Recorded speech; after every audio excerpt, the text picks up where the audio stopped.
कहानी है रामपुर गांव की, जहां के मर्द महिलाओं को हमेशा नीचा दिखाने की कोशिश में रहते। अरे अभी तक खाना नहीं आया क्या? मुझे एक और शादी करने की जरूरत है। नहीं जी नहीं, ऐसा मत करना, वरना मैं कहाँ जाऊंगी। खाना लेकर मैं अभी आई जी। गांव की पंचायत में भी फैसले हमेशा औरतों के खिलाफ ही रहते। मैं जो फैसला सुनाता हूँ वो भगवान की आज्ञा होती है। इस लड़के ने अपने मन से शादी करके अच्छा नहीं किया। लड़के को घर भेज दो और इसकी शादी इसकी जाति की किसी लड़के से करवा दो। लेकिन ये लड़की, इसे तो गांव के बाहर निकाल दो। नहीं नहीं जमींदार साहब, ये क्या बोल रहे हैं? ऐसा नहीं हो सकता। मेरी बेटी मासूम है, इसे अच्छे बुरे की समझ नहीं है। अरे कहाँ जाएगी ये बेचारी? कहाँ जाएगी? इतनी चिंता है तो पूरे परिवार का गांव निकाला कर देते हैं।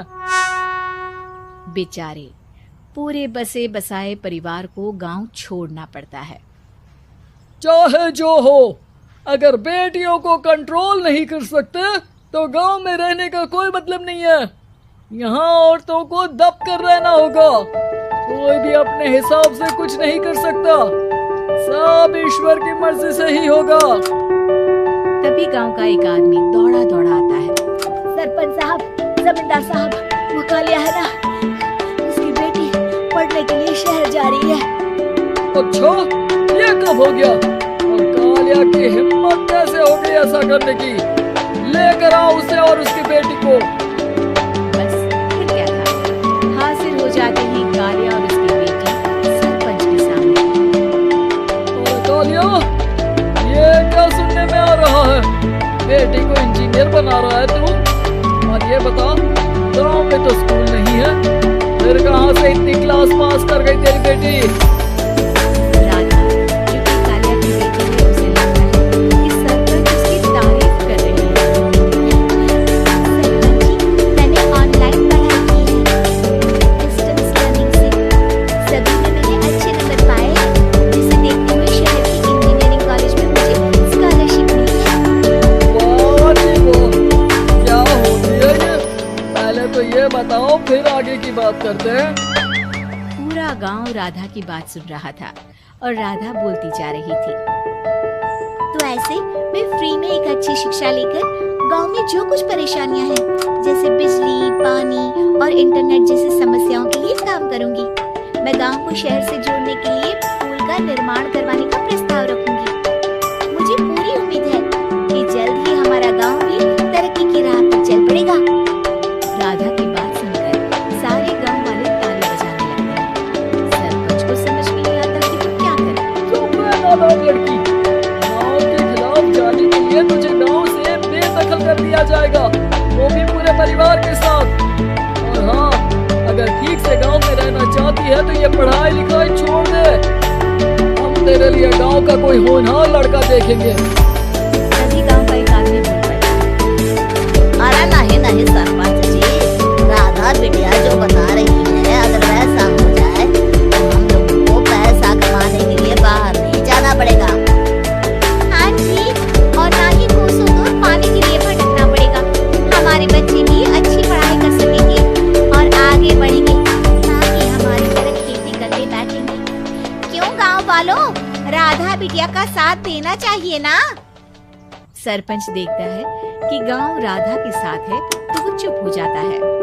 वो घर आकर अपने सलाहकार से बात करता है, जो बहुत ही चालाक किस्म का इंसान होता है।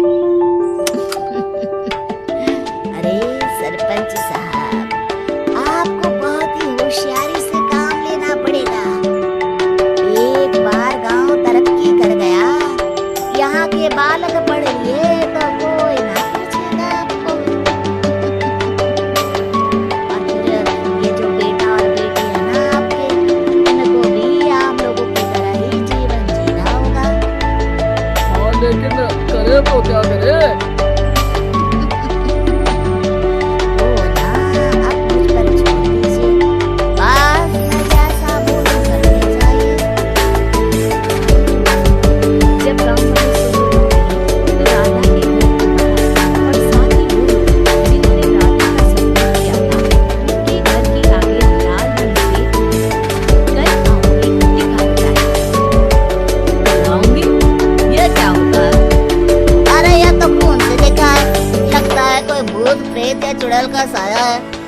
सरपंच जी के पास चलते हैं। सभी सरपंच के पास जाकर उसे सारी बात बताते हैं। अरे ये तो बड़ी मुश्किल की बात है। चलो मैं एक बाबा को जानता हूँ, उन्हें बुला लेता हूँ। सरपंच बाबा को लेकर गांव के घर के बाहर जाता है। ओहो, तो ये वो चुड़ैल है जो उन लोगों को निशाना बनाते हैं जो गांव को बदलने का सपना देखते हैं। वो गांव को ऐसे ही संपन्न देखना चाहती है। वो नहीं चाहती कि कोई बाहरी यहाँ का कायाकल्प करे। क्या तुम लोगों में से किसी ने गांव को बदलने की सोच रखी है? तभी राधा की माँ रोते रोते आती है। मेरी राधा घर से गायब हो गई है। अरे कोई तो बचाओ, मेरी बच्ची कहाँ गई?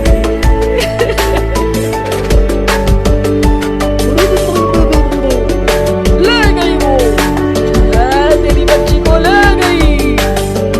उसे श्राप करके छोड़ेगी, उस पर चुड़ैल का साया हो जाएगा। तभी बुरी सी हालत में राधा भी वहाँ आ जाती है। उसके बाल चुड़ैल की तरह फैले होते हैं और कपड़ों में खून लगा होता है। सभी राधा को देखकर डर जाते हैं। माँ, पता नहीं मुझे कौन उठा कर ले गया था।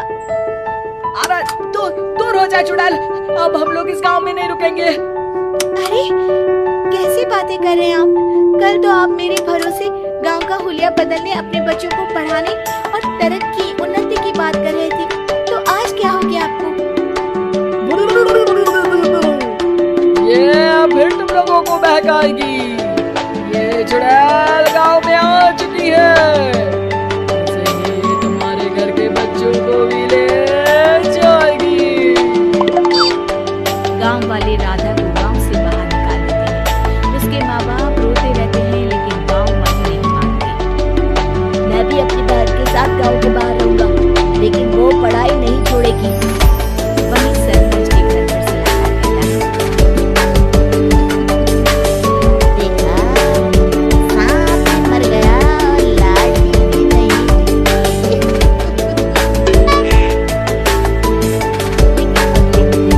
सरपंच के घर के बाहर भीषण तरीके होते हैं। फिर सरपंच की बीवी कहती है। हमारी बेटी को किसी ने अगवा कर लिया है। तभी राधा का भाई वहाँ आ जाता है। अरे गांव वालों, मैंने सरपंच जी की बेटी को देखा था। वो चुड़ैल उसे उठाकर ले जा रही थी। अरे क्या मजाक कर रहे हो? नहीं नहीं सरपंच जी, आप नहीं जानते। वो चुड़ैल अब आपकी बेटी में आ जाएगी, जैसे राधा के अंदर आ गई थी। तभी सरपंच की बेटी वैसी ही हालत में वहाँ आती है जैसे राधा आई थी। पापा, पता नहीं कैसे मैं गायब हो गई थी। चुड़ैल, इसके अंदर भी चुड़ैल का साया है, मारो इसे। अरे नहीं नहीं, इसे भी राधा के पास गांव के बाहर ही भेज दो।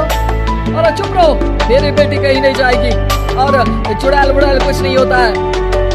अरे कैसे बात कर रहे हो सरपंच जी? आप तो बोल रहे थे कि आपका फैसला भगवान का ज्ञान होता है। तो अपने पर बात आई तो अब आप ऐसे बोल रहे हैं। अरे ना ना ना, आपको अपनी बेटी को त्यागना ही होगा। अरे बुलाओ बाबा को। राधा का भाई बाबा को ले आता है, जिसे अब गांव वालों के डर के कारण सच बोलना पड़ता है। मैं कोई बाबा नहीं हूँ, मैं तो मोची था। ये सलाहकार महोदय ने मुझे कहा था एक्टिंग करने को। अब वो मुझे पैसे देने वाले हैं। अब मुझे माफ कर दो। गलती हो गई, मुझे माफ कर दो। तभी वहाँ राधा आ जाती है। देखा सरपंच जी, जब गांव के बच्चे साक्षर होंगे तो आप जैसे लोगों की चालाकी नहीं